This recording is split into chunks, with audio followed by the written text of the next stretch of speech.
क्या आप डरने के शौकीन हैं? क्या आपने कभी सोचा है कि इस दुनिया में ऐसी चीज़ें भी हैं जिनके बारे में सुनकर ही रोंगटे खड़े हो जाते हैं? आज हम आपको ले चल रहे हैं एक ऐसी दुनिया में जहां डर का मतलब सिर्फ कल्पना नहीं बल्कि सच्चाई है। दोस्तों, आज हम बात करेंगे दुनिया के सबसे हॉन्टेड ऑब्जेक्ट्स के बारे में। यहूदी लोक कथाओं के अनुसार डायबुक एक एविल डिमोनिक स्पिरिट है जो जीवित लोगों के शरीर पे कब्जा कर लेता है। कहानियों के अनुसार इस डिमोनिक स्पिरिट को एक बॉक्स के अंदर फंसाया जा सकता है और उसे रोका जा सकता है जब तक कि इस बॉक्स को खोला ना जाए। डायबुक बॉक्स एक एंटीक वाइन कैबिनेट है जिसे एक दिन ईबे पर बेचने के लिए लिस्ट किया गया। डिस्क्रिप्शन में लिखा गया कि ये बॉक्स एक महिला की संपत्ति है जो नाजी हॉलोकॉस्ट के दौरान कॉन्सेंट्रेशन कैंप से बच गई। ये बॉक्स बिलोंग करता था एक केविन मैनिस नाम के शख्स को, जिसका दावा था कि ये बॉक्स हॉन्टेड है और इसमें डायबुक नाम का शैतान रहता है, जिसके वजह से उसके साथ काफ़ी अजीबोगरीब घटनाएं होने लगी। उसे रोज रात एक ही भयानक सपना आता था जिसमें एक डरावनी बूढ़ी औरत उस पर हमला करती थी, जिससे वो अपने शरीर पे चोटों की निशानियों के साथ जाग जाता था। उसके घर में हमेशा एक तेज, वियर्ड और बहुत गंदी बदबू आती रहती थी जो कुछ भी करने के बाद भी नहीं जा रही थी।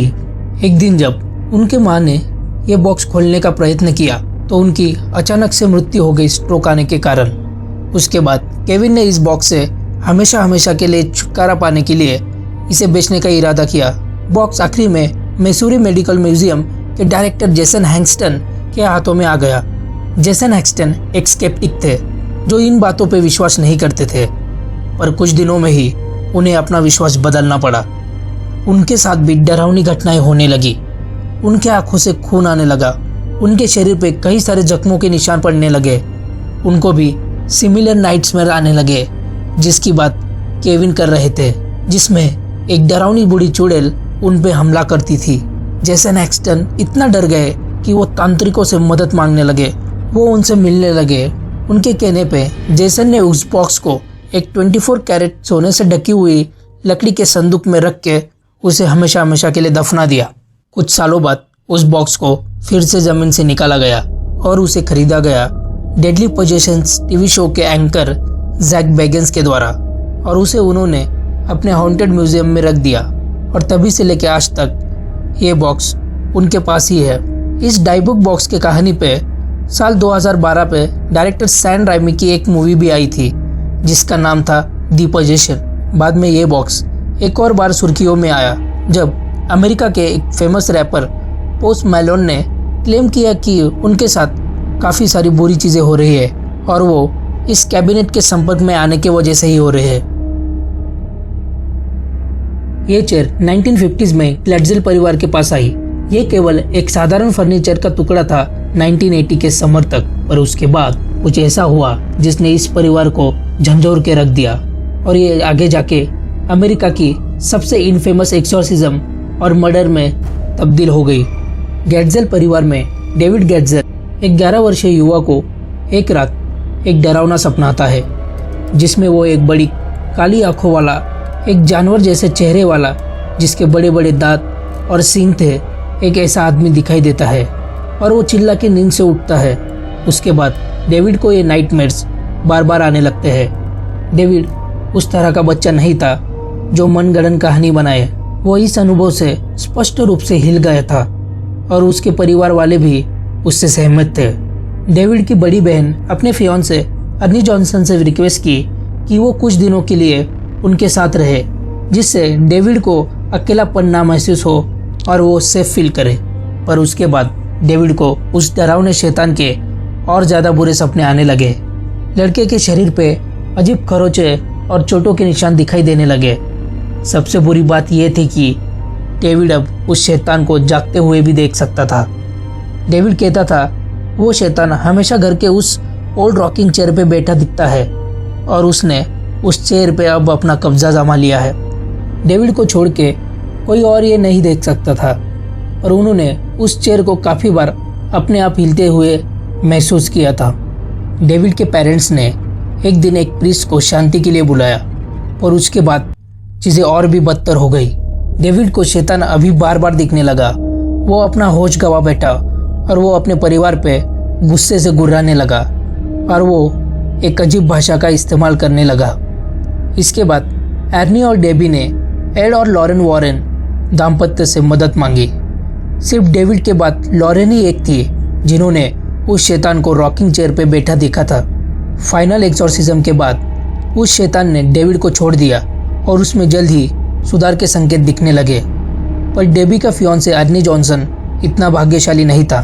शैतान ने डेविड को छोड़ दिया पर आर्नी को पजेस कर लिया और फिर आर्नी के साथ भी वही चीजें होने लगी जो डेविड के साथ हो रही थी। एक दिन पोजेशन के दौरान आर्नी ने अपने लैंडलॉर्ड की हत्या कर दी। बाद में आर्नी को खून से लथपथ कपड़ों के साथ घटनास्थल से 2 मील दूर पुलिसों ने रास्ते पे चलते हुए पकड़ा।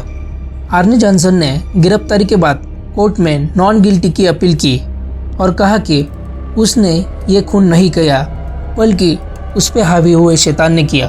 और ये केस अमेरिका के हिस्ट्री की सबसे पहली डिमोनिक पोजेशन की केस बनी। जज ने आर्नी की इस अपील को खारिज किया और उसे 20 साल की सजा सुनाई गई। इसके बाद शैतान से जुड़ी हुई इस रॉकिंग चेयर को हॉन्टेड म्यूजियम में रखा गया। इस इंसिडेंट पे 2021 के conjuring the devil made me do it ये मूवी बेस्ट है। कोई नहीं जानता था कि बिल स्टोनहैम की 5 साल की उम्र में ली गई एक पिक्चर इतिहास की सबसे प्रसिद्ध शापित पेंटिंग बन जाएगी। उन दिनों बिल स्टोनहैम अपने दादी के साथ शिकागो में उनके एक छोटे से अपार्टमेंट में रहते थे। वो नियमित रूप से पड़ोस की एक छोटी लड़की के साथ रहते थे। एक दिन उनके माता पिता ने दोनों बच्चों की एक शीशे के दरवाजे के सामने फोटो ली। 1972 में बिल की पत्नी रोहन ने हैंड्स रेजिस्ट हिम नाम की एक पोएम लिखी जो बिल के बचपन पर आधारित थी। उन दिनों बिल चार्ल्स फेनेगन के आर्ट गैलरी में काम करते थे। बिल अपने वाइफ की पोएम और बचपन के उस लड़की की प्रेरणा से एक पेंटिंग बनाते हैं और उसे द हैंड रेजिस्ट हिम यही नाम देते हैं। 1974 में चार्ल्स के आर्ट गैलरी से गॉडफादर मूवी के एक्टर जॉन मॉर्ले ने इस पेंटिंग को खरीदा और उसके बाद चीजें अजीब हो गई। 1978 से 1984 के बीच में पेंटिंग से जुड़े हुए 3 लोग चार्ल्स, सेल्डिस और मॉर्ले की रहस्यमय तरीके से मृत्यु हो जाती है। उसके बाद यह पेंटिंग कभी नहीं देखी गई। 16 साल बाद साल 2000 में ईबे के एक लिस्टिंग में ये पेंटिंग वापस सामने आई। इसे बेचने वाले परिवार के पास एक बेहतरीन दिल दहलाने वाली कहानी थी। उनके बच्चों का दावा था कि इस पेंटिंग में जो लड़का है और जो डॉल है वो आपस में लड़ रहे हैं और कभी कभी वो लड़का रेंगते हुए पेंटिंग से बाहर आ जाता था। ईबे के इस लिस्टिंग को तब 30,000 से भी ज़्यादा बार देखा गया। कुछ व्यूअर्स ने सिर्फ लिस्टिंग देखने के बाद अजीब घटनाओं का अनुभव करने की कंप्लेंट्स सेलर्स को की। उन्होंने दावा किया कि उनके घरों में डरावनी आवाज़ें सुनाई दे रही है। बाद में इस पेंटिंग को स्मिथ आर्ट गैलरी ने खरीद लिया और तब से ये पेंटिंग वही है।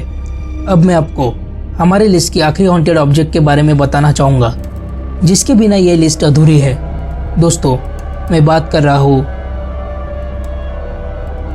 ये अब तक की सबसे इनफेमस, डार्क, मिस्टीरियस और हॉन्टेड ऑब्जेक्ट है जिसके बारे में लगभग हर किसी ने सुना है, जो लॉक है paranormal investigator Ed and Lorraine Warren के हॉन्टेड एंड कर्स ऑब्जेक्ट के म्यूजियम में। वॉरेन्स के हिसाब से 1970 में नर्सिंग स्टूडेंट डोना को यह रिजिड एनी डॉल उसके माँ ने दी थी। कुछ ही दिनों में डोना और उसके रूममेट ने देखा कि ये डॉल बिना किसी के भी मदद से अपनी जगह बदल रही है। जब ये डॉल घर के अलग अलग कमरों में दिखने लगी तो उन्होंने मदद लेने का फैसला लिया। किसी साइकिक ने उन्हें बताया कि इस डॉल में एक एनेबल हैगिंग्स नाम के एक छोटी लड़की की आत्मा है जिसकी एक दिन एक रहस्यमयी तरीके से मृत्यु हो गई। उस आत्मा का दावा था कि वो किसी को नुकसान नहीं पहुंचाना चाहती, उसे सिर्फ एक घर और किसी के प्यार की ज़रूरत है। उस स्पिरिट पे दया करके डोना और उसके रूममेट ने उसे डॉल में रहने की अनुमति दे दी। पर कुछ ही दिनों बाद ही स्पिरिट ने अपना असली रूप दिखाना चालू किया। अब डॉल डोना और उसकी रूममेट को सताने लगी। एक दिन डोना के एक फ्रेंड पे एनाबेल डॉल ने हमला कर दिया।